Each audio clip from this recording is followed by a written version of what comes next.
Mr. Chief Justice, and may it please the court, at Cardigan you will always be Jack's dad first. Ladies and gentlemen, please join me in welcoming the Chief Justice of the United States, John G. Roberts, Jr.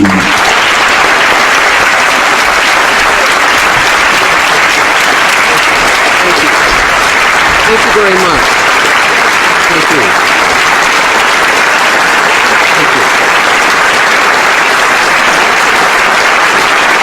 Thank you very much.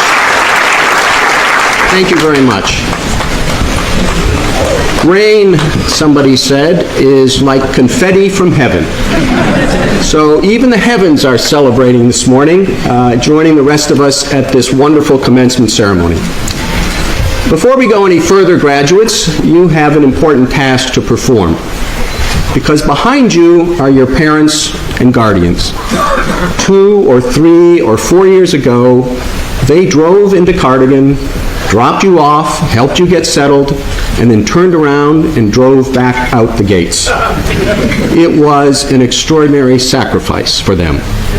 They drove down the trail of tears back to an emptier and lonelier house. They did that because the decision about your education, they knew, was about you. It was not about them. That sacrifice and others they made have brought you to this point. But this morning is not just about you. It is also about them. So I hope you will stand up and turn around and give them a great round of applause. Please.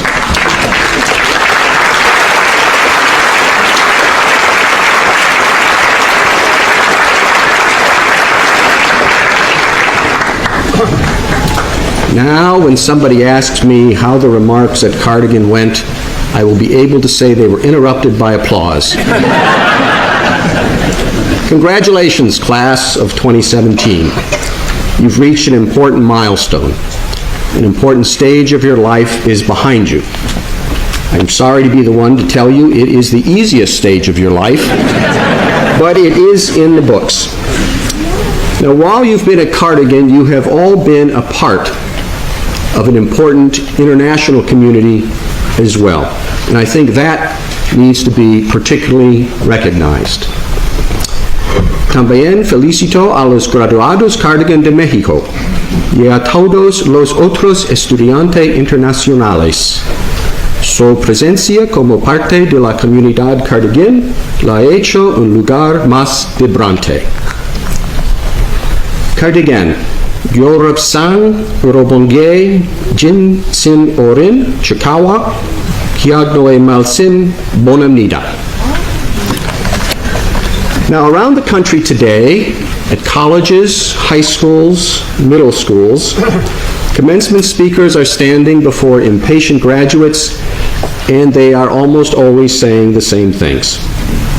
They will say that today is a commencement exercise. It is a beginning, not an end. You should look forward. And I think that is true enough.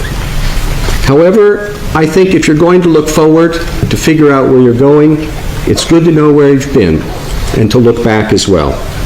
And I think if you look back to your first afternoon here at Cardigan, perhaps you'll recall that you were lonely. Perhaps you will recall that you were a little scared, a little anxious. And now look at you. You are surrounded by friends that you call brothers, and you are confident in facing the next step in your education. It is worth trying to think why that is so. And when you do, I think you may appreciate that it was because of the support of your classmates in the classroom, on the athletic field, and in the dorms. And as far as the confidence goes, I think you will appreciate that it is not because you succeeded at everything you did, but because, with the help of your friends, you were not afraid to fail. And if you did fail, you got up and tried again. And if you failed again, you got up and tried again. And if you failed again, it might be time to think about doing something else. But it was not just success, but not being afraid to fail that brought you to this point. Now, the commencement speakers will typically also wish you good luck and extend good wishes to you. I will not do that, and I'll tell you why.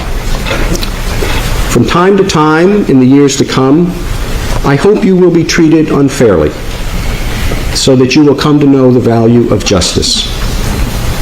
I hope that you will suffer betrayal, because that will teach you the importance of loyalty.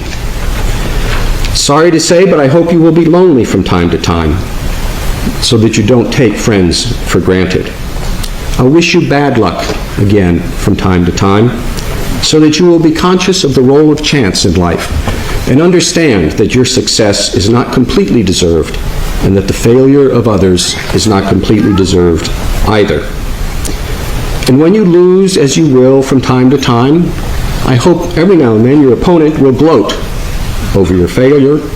It is a way for you to understand the importance of sportsmanship. I hope you'll be ignored, so you know the importance of listening to others. And I hope you will have just enough pain to learn compassion. Whether I wish these things or not, they're going to happen. And whether you benefit from them or not will depend upon your ability to see the message in your misfortunes. Now, commencement speakers are also expected to give some advice. They give grand advice, and they give some useful tips. The most common grand advice they give is for you to be yourself. It is an odd piece of advice to give people dressed identically, but you should be yourself, but you should understand what that means. Unless you are perfect, it does not mean don't make any changes. In a certain sense, you should not be yourself. You should try to become something better. People say be yourself because they want you to resist the impulse to conform to what others want you to be. But you can't be yourself if you don't learn who you are. And you can't learn who you are unless you think about it. The Greek philosopher Socrates said, "The unexamined life is not worth living." And while just do it may be a good motto for some things, it's not a good motto when it's trying to figure out how to live your life that is before you. And one important clue to living a good life is not to try to live the good life. The best way to lose the values that are central to who you are is, frankly, not to think about them at all. So that's the deep advice. Now some tips as you get ready to go to your new school. Over the last couple of years, I've gotten to know many of you young men pretty well, and I know you are good guys. But you are also privileged young men. And if you weren't privileged when you came here, you're privileged now because you have been here. My advice is don't act like it. When you get to your new school, walk up and introduce yourself to the person who is raking the leaves, shoveling the snow, or emptying the trash. Learn their name and call them by their name during your time at the school. Another piece of advice, when you pass by people you don't recognize on the walks, smile, look them in the eye, and say hello. The worst thing that will happen is that you will become known as the young man who smiles and says hello. And that is not a bad thing to start with. You've been at a school with just boys. Most of you will be going to a school with girls. I have no advice for you.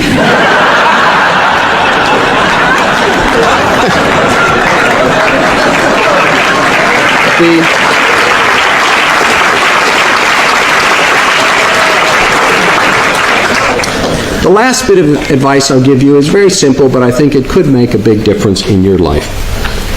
Once a week, you should write a note to someone. Not an email, a note on a piece of paper. It will take you exactly 10 minutes. Talk to an adult, let them tell you what a stamp is. You can put the stamp on the envelope. Again, 10 minutes once a week. I will help you right now. I will dictate to you the first note you should write. It will say, "Dear," fill in the name of the teacher at Cardigan Mountain School. Say, "I have started at this new school. We are reading blank in English. Football or soccer practice is hard, but I'm enjoying it. Thank you for teaching me." Put it in an envelope, put a stamp on it, and send it.